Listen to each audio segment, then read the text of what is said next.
Hello दोस्तों, welcome back to Falcon Academy. तो आज हम करने जा रहे हैं 10th क्लास का chapter metals and non metals.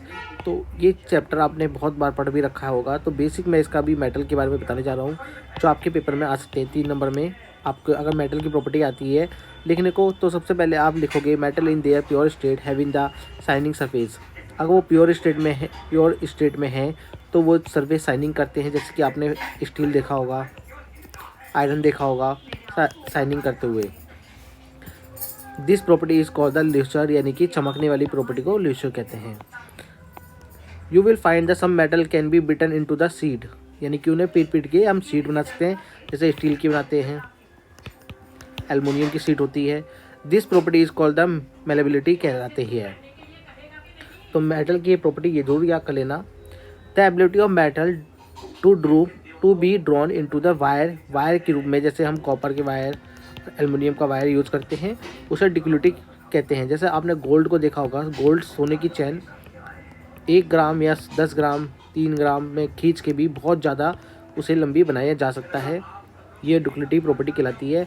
Gold is the most ductile metal है। ये 1 नंबर में आ सकता है आपके लिए, तो ये याद रखना आप लोग।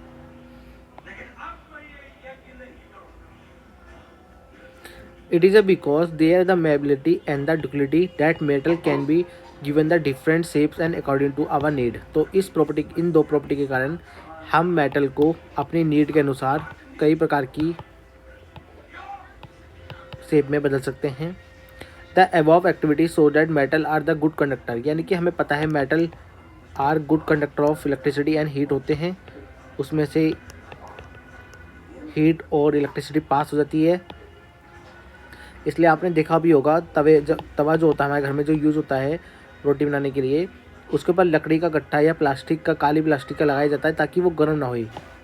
काली प्लास्टिक क्या होती है, वो bad conductor of electricity heat होती है, इसलिए वो जल्दी गर्म नहीं होती। The best conductor heat and are silver and the copper. Lead are mercury are the comparatively poor conductor of heat, यानी कि ये हीट के पुअर कंडक्टर होते हैं। The metal that produce a sound on string a hard surface are set to the sonars, यानी कि जब उन्हें पीटा जाता है तो उनमें से आवाज़ आती है पीटने की, ऐसे ऐसे आवाज़ आएगी।